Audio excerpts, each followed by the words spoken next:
गुरुदेव और माँ गायत्री के चरणों में कोटि कोटि नमन करते हुए, गुरुदेव को साक्षी मानते हुए आज हम जानते हैं कि कुंडलिनी और गायत्री साधना परस्पर पूरक कैसे हैं, दोनों का एक साथ मेल कैसे होता है। गायत्री शक्ति और गायत्री विद्या को भारतीय धर्म में सर्वोपरि स्थान दिया गया है। उसे वेद माता, भारतीय धर्म और संस्कृति की जननी, उद्गम गंगोत्री कहा गया है। उस 24 अक्षर वाले छोटे से मंत्र के शीर्ष समेत 4 चरणों का व्याख्यान 4 वेदों के रूप में हुआ। वेद भारतीय तत्वज्ञान, धर्म और अध्यात्म के मूल हैं। गायत्री उपासना की भी विशाल परिधि है। पंचमुखी गायत्री के द्वारा पंच तत्वों के अधिपति 5 देवताओं का पंचकोशों का अनावरण किया जाता है और उसके द्वारा पंचरत्न जैसे 5 दिव्य अनुदान प्राप्त किए जाते हैं। इन्हीं सब बातों को ध्यान में रखते हुए गायत्री विद्या और उपासना का प्रशिक्षण अब तक दिया भी जाता रहा है। अब कुंडलिनी की शिक्षा किस लिए, ये प्रश्न उठना स्वाभाविक है। इसका उत्तर हमें इस प्रकार से प्राप्त करना होगा कि समग्र स्वास्थ्य की रक्षा के लिए आहार विहार की उत्कृष्टता आवश्यक है। यह एक सामान्य और व्यापक नियम है, पर यदि किसी को बॉक्सिंग या लंबी ऊंची कूद या वजन उठाने की विशेषता प्राप्त करनी हो तो उसे आहार विहार की सुव्यवस्था रखते हुए उपयुक्त अंगों के लिए विशेष व्यायाम, विशेष अभ्यास भी आवश्यक है।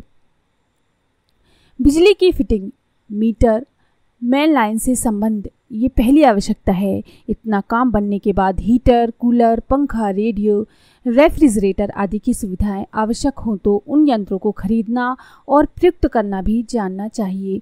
बिजली की फिटिंग करा देने और लाइन चालू करा देने भर से काम नहीं चलता। ये विशेष उपकरण भी काम में लाने पड़ेंगे। इन 2 उदाहरणों की समता गायत्री महाशक्ति की सर्वांगीणता के साथ कुंडलिनी की एक अतिरिक्त विशेषता को समझना सुगम पड़ेगा। पहले ही कहा जा चुका है कि इस बाह्य जगत में 2 ध्रुव हैं, इसी प्रकार अंतर जगत के भी 2 ध्रुव हैं, एक ज्ञान बीज और एक काम बीज।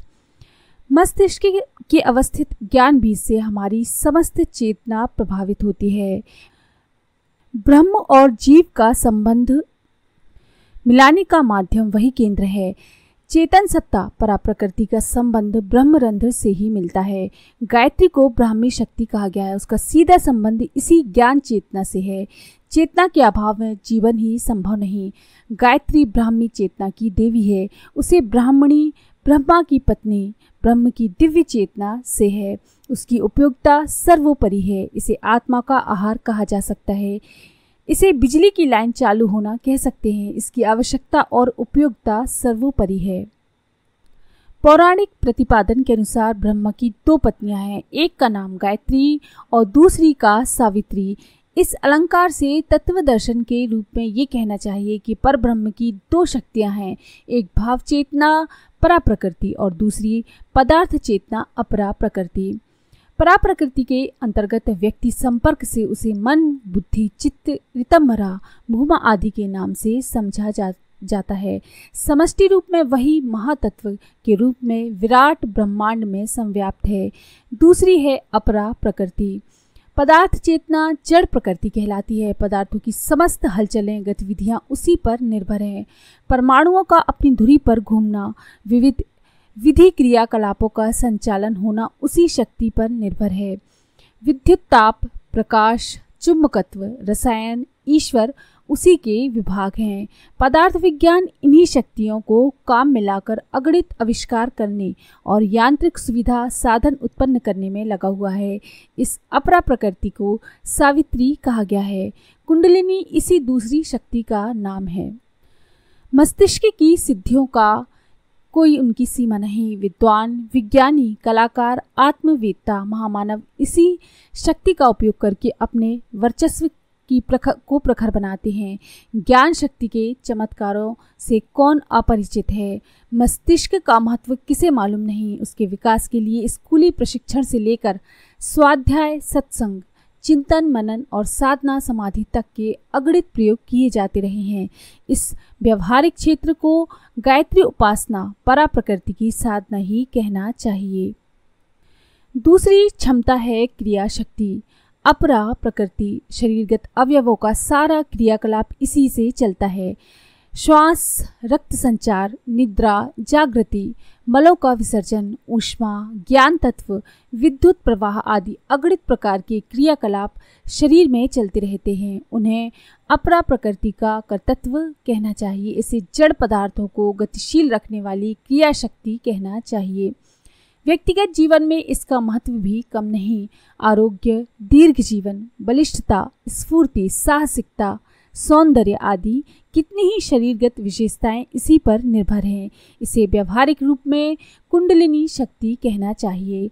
आहार, व्यायाम, विश्राम आदि द्वारा साधारणतया इसी शक्ति की साधना उपासना की जाती है। हमको गायत्री और कुंडलिनी को अधिक स्पष्टता से समझना चाहिए और गायत्री की ज्ञान शक्ति और कुंडलिनी की क्रिया शक्ति को समझ लेना चाहिए।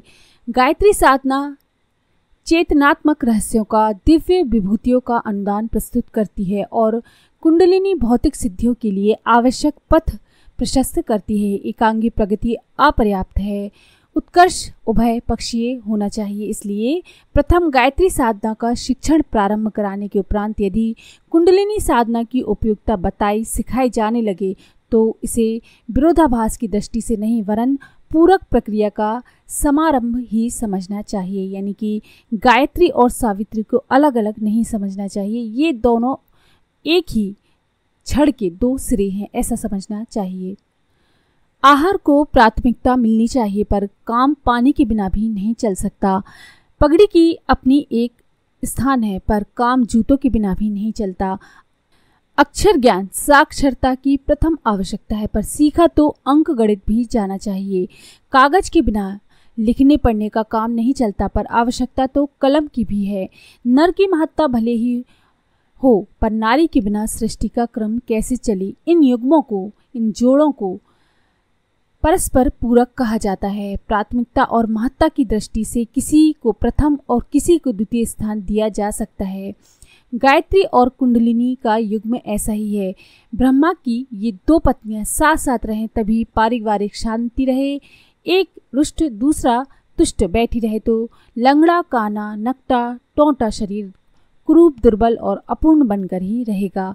स्वस्थ और सुंदर शरीर में दोनों कान, दोनों आँखें, दोनों नथनी, दोनों जबड़े, दोनों गुर्दे, दोनों फेफड़े, दोनों हाथ और पैर आवश्यक हैं। साधना क्षेत्र में भी यही उभय पक्षी क्रियाकलाप अनादिकाल से चला आ रहा है। तत्वदर्शियों ने गायत्री और कुंडलिनी को परस्पर पूरक माना है और एकात्म भाव से देखा है। इसके कुछ प्रकरण हम देखते हैं। कुंडलिनी साधना के अंतर्गत षट चक्र वेदन प्रक्रिया मुख्य है। यही इस साधना का प्रधान आधार है। गायत्री शक्ति भी वही प्रयोजन पूरे करती है। इस प्रकार मूलतः वे दोनों एक ही छड़ के दो सिरों की तरह अभिन्न ही हैं। षट चक्र जागरण में कुंडली शक्ति को गायत्री का सहकार प्राप्त हो जाता है। गायत्री मंत्र का भूकार भूतत्व यानी पृथ्वी तत्व है। साधना के मार्ग में वह मूलाधार चक्र है। फिर जगन माता के निम्नतर ब्राह्मी या इच्छा शक्ति महायोनि पीठ में सृष्टि तत्व है। भुवः भूरलोक या अंतरिक्ष तत्व है। साधना की दृष्टि से यह विशुद्धि चक्र है और महाशक्ति के मध्य में यानी कि पीनोन्नत पयोधर में वैष्णवी या क्रिया शक्ति पालन या सृष्टि तत्व है। स्वहकार सुरलोक या स्वर्ग तत्व है। साधना के पथ में सहस्त्रसार निर्दिष्ट चक्र या आदि शक्ति के ऊर्ध्व या उच्च स्तर में गौरी या ज्ञान शक्ति संहार या लय तत्व है। वही वेद माता गायत्री का स्वरूप तथा स्थान रहस्य है। योग ज्ञान चेतना समस्त शरीर में संव्याप्त है पर इसका केंद्र मस्तिष्क माना गया है। योग क्रिया शक्ति संपूर्ण शरीर में फैली पड़ी है पर उसका केंद्र स्थल जनेंद्रिय है।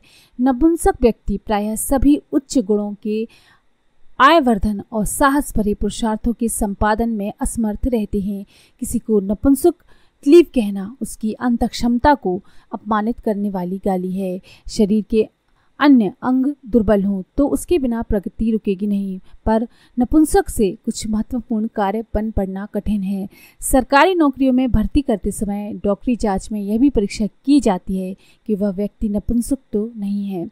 शारीरिक विशेषताओं और क्षमताओं का केंद्र इसलिए जनेंद्रिय के मर्म स्थान योनि कंद को माना गया है। साधना के यही दो मर्म स्थल हैं।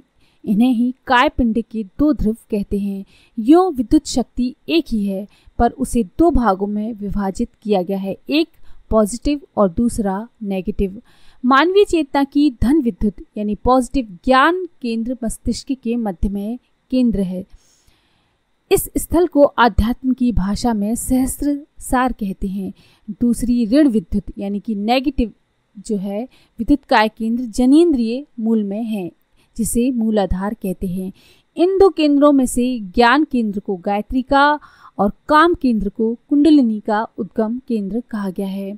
भौतिक क्षमताएं, समृद्धियां, सिद्धियां कुंडलिनी में प्रादुर्भूत होती हैं और आध्यात्मिक दिव्य विभूतियां, रिद्धियां गायत्री के द्वारा विकसित होती हैं। दोनों का सम्मिश्रण साधक को समृद्धियों और विभूतियों से, रिद्धियों और सिद्धियों से, ज्ञान और क्रिया से सुसंपन्न बनाता है। इसलिए दोनों की सम्मिश्रित साधना का अवलंबन करना ही साधकों के लिए उपयुक्त है। हमारे शास्त्रों में कुंडलिनी शक्ति का इस तरह से व्याख्या की गई है। पादुका पेट चक्र में कहा गया है ग्रंथ में, मस्तक के मध्य अधोमुख सहस्त्र दल कमल है, उसके उदर में अद्भुत पथगामिनी नाड़ी है, उसे कुंडलिनी कहते हैं। षट चक्र निरूपणम में ग्रंथ में कहा गया है, इस सहस्त्र सार कमल की साधना से योगी चित्त को स्थिर कर आत्म भाव में लीन हो जाता है, भवबंधन से छूट जाता है, समग्र शक्तियों से संपन्न होता है, स्वच्छंद विचरता है और उसकी वाणी विमल हो जाती है। इसी तरह से शिव संहिता में कहा गया है, कपाल की गुफा में क्षीर सागर समुद्र का तथा सहस्त्र दल कमल में चंद्रमा जैसा प्रकाश का ध्यान करना चाहिए।